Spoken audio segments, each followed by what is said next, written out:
Thank you all for coming this afternoon. I am San Francisco District Attorney Brooke Jenkins, and I want to start by first sending our well wishes to Mr. Pelosi once again. We are truly praying for a speedy recovery on his part. I want to also start by thanking the San Francisco Police Department for their immediate and swift investigation of this case. I am here today to formally announce charges against Mr. David DePape in connection with the violent attack on Mr. Pelosi. The charges that we are filing today include attempted murder, residential burglary, assault with a deadly weapon, elder abuse, false imprisonment of an elder, as well as threats to a public official and their family.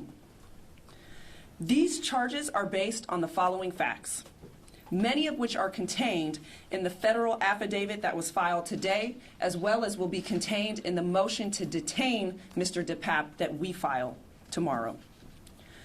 Mr. DePape specifically targeted the Pelosi home to confront Speaker Pelosi. He forced his way into the home through a rear glass door by breaking that glass. The defendant made his way upstairs to the second floor of the home, locating Mr. Pelosi in his bed sleeping. He woke him up, confronting him about the whereabouts of Speaker Pelosi. Mr. Pelosi, who was sleeping, was wearing a loose-fitting pajama shirt and boxer shorts. He was forced to get out of bed, and at some point during that encounter, Mr. Pelosi attempted to access the elevator in the home, which has a phone. The defendant then blocked Mr. Pelosi's access to that elevator. It was at some point after that Mr. Pelosi asked to go to the bathroom, which is where he was able to call 911 from his cell phone.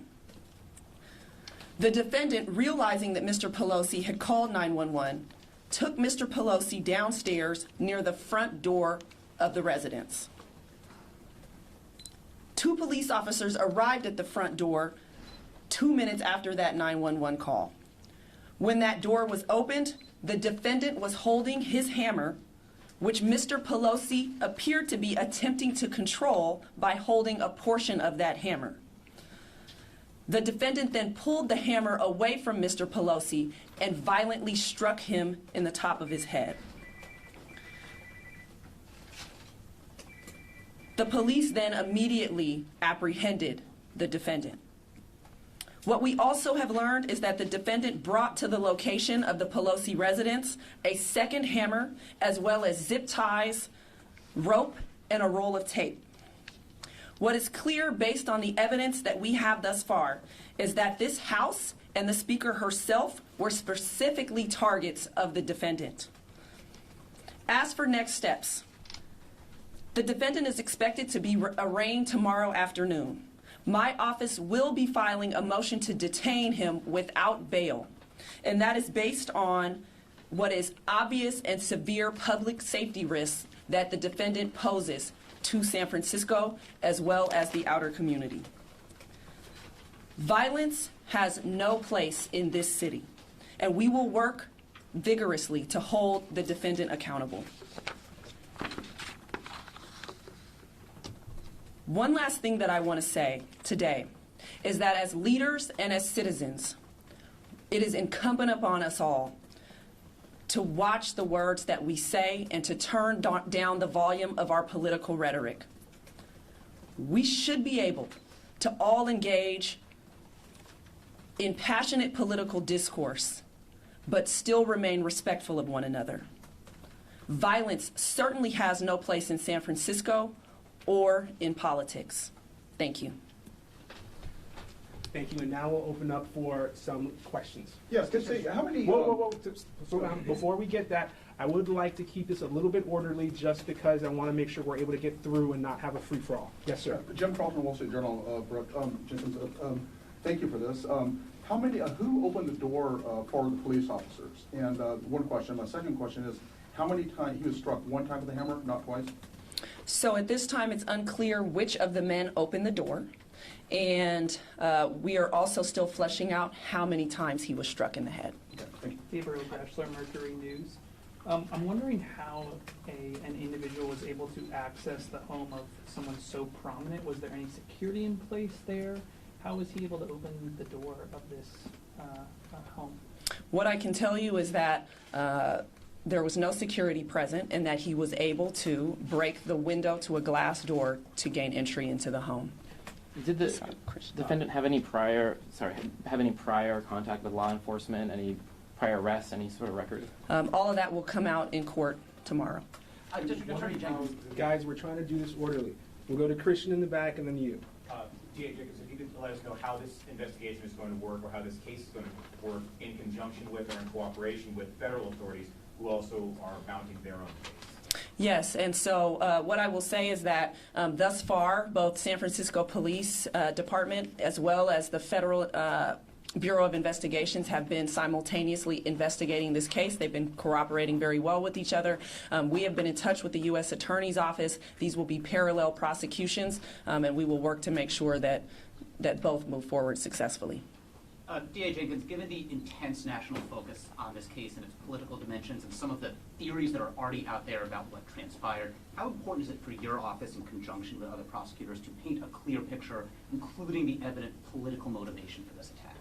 Of course, it's always paramount that the correct facts be in the public. We, of course, do not want distorted facts floating around, certainly not in a manner that is further traumatizing a family that's already been traumatized enough given the nature of this incident.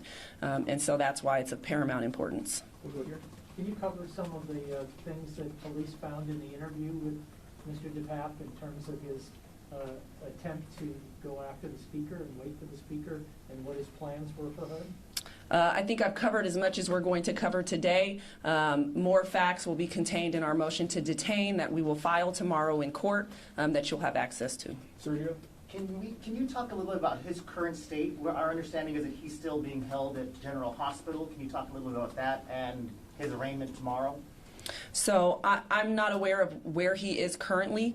He has obviously been booked on these charges. We will file our complaint. We expect for him to be in court tomorrow, and that's the most I can say. You've spoken about things that will be revealed in the arraignment tomorrow. When and if will we see the body cam footage from the cops? When it is made available during a court proceeding. That's the way that this works. But will it become public? If it is played in a court proceeding, it will be public then. Some of the details in the federal charges today talked about finding a journal on the scene that he had brought, saying that he wanted to use Nancy Pelosi to lure some other individual to the home. Maybe you or can the chief speak to some of those details? What do we know about the journal or about trying to bring someone else to the home? No, we're not revealing any other details at this time. As we've said, this investigation is still ongoing, and so what we have offered is what we believe the relevant facts are that are the basis for the current charges. Right here. Does he have legal representation yet? And if so, who's representing him? We will find out whether he has legal representation tomorrow at his arraignment. Stephanie? So can you definitively say now this was obviously politically motivated? Yes, it appears as though this was based on his statements and comments that were made in that house during his encounter with Mr. Pelosi, that this was politically motivated. Any evidence to suggest it would go as far to say it was an assassination attempt? What I will say is that he was looking for the speaker at the time that he entered the home. Of course, the federal affidavit contains a bit more information about other things that motivations that he's expressed, but he certainly did enact what we believe is an attempt to murder her husband at the time that the police arrived. Blue jacket? Hi, Lauren Toms, KPIX5. Are there any plans to increase security around the Pelosi house or any other prominent public figures that do reside here in San Francisco? Excuse me. We are working with the Capitol Police, and as of right now, yes, the San Francisco Police Department is assisting with security. We will do whatever is necessary, and we'll sort out whatever we need to sort out in terms of what happens long term. But right now, we want to make sure that people are safe, that they feel safe. I mean, this is shaking a lot of people, and we want to make sure we do what we can. So yeah, we're working with the Capitol Police on that, and there is a presence right now, a San Francisco Police Department presence as of right now. Where, as the Pelosi, I try to keep this orderly, guys. We do one quick follow-up, then we'll go to AP, then we'll go to you behind AP, and then we'll go back to you. You already have some. Thank you. Quick follow-up, Chief Scott. Can you speak to how the responding officers are doing? You mentioned that this was, of course, an event that would shake people up, a pretty chilling event. Well, they're on a day off. That's a good thing, getting some rest. But, you know, officers, unfortunately, are exposed to this type of thing day in and day out in their careers and throughout their careers. It's traumatic for us as well. But the officers did their job. They responded quickly, and they did exactly what they were supposed to do. So I commend them. This is a terrible tragedy, but thank goodness for the quick response, the quick thinking of the dispatcher, and, you know, for a man that tried to murder Mr. Pelosi, in my opinion. So they did what they were supposed to do. AP? Yeah, is there any evidence that he planned to target other Democrats, and if so, who? And has he threatened the Speaker or the Pelosi family before? So again, this investigation is still ongoing, so we're not revealing every single fact of this case. More will come out as this continues, certainly during the course of the prosecution. Yes, ma'am. Lady Jenkins, this is Julia Vargas-Jones with CNN. Do you see this as an incident of domestic terrorism? Right now, all I can comment on is what's before me, which is what I believe is an attempt to murder Mr. Pelosi, as well as the other charges that we listed, which we do believe were politically motivated. Like I said, this is very much still an ongoing investigation. It has only been a few days since this happened, and so I believe more will come out, both to the public as well as to us as this investigation continues. How was he injured, and what happened? What was the injuries? Did Mr. Apapi? I cannot comment specifically on his injuries. Sierra? This question is for Chief Scott. Chief, why isn't there an MOU or some sort of formal agreement between SFPD and U.S. Capitol Police? There may be in the future. But currently there is not, and we have worked with Capitol Police before. If they have a need and we can help out with that need, we have done that in the past. So what I can say is right now, we're there to assist, and we are there helping our Capitol Police partners right now. If I could just follow up, could you describe how you were helping them in the past? What did that look like? Well, we've had postings at the Pelosi residence in the past. I mean, these threats aren't new. Let's be very clear. And unfortunately, this is the era we're in. And we've assisted in the past at their request, and we have worked with Chief Manger and his department, and we're assisting right now. So I will leave it there, and the Capitol Police have asked us to refer any security questions to them, but I wanted to be transparent as I can be about a clear understanding that we are assisting right now. Are you in talks Okay. to change that with the MOU? Thank you. You've got a lot of follow-ups in there. We're going to go to you, and then we'll do 2 more questions. Yes, ma'am. Thank you, Pilar with Telemundo, Channel 48. What kind of sentence does he face if he's found guilty of the charges? Currently, he's facing 13 to life. Sergio, and then Kellen will be the last question. I guess what's most disturbing about this, obviously, is that it's not just targeting her, right? It's family members. Can you talk a little bit, can you offer any kind of assurance to people? I mean, there's a lot of people in this city who, we have senators and governors who come in, and vice presidents and family members. Can you talk a little bit about that, please? Yeah, of course. It's something that I will tell you unnerved me as a political figure in this city. I think we've gotten to a point where we know that there have been tragedies in this very city of political leaders in the past. And so it's something that we have to take very seriously, and it's very sad to see that we are once again at a point in history where people believe that it's okay to express their political sentiments through violence.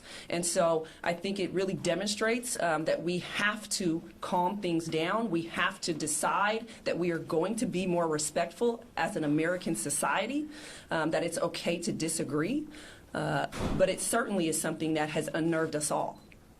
Kellen, last question. Yeah, can you just walk us through a little bit more of the timeline here? You mentioned something about him trying to access the phone in an elevator, which I don't think had come out before. How long before 911 was called was the pop in the house? What more can you say about that? That's not a detail that I am able to give you at this point. Like I said, this investigation is only days fresh.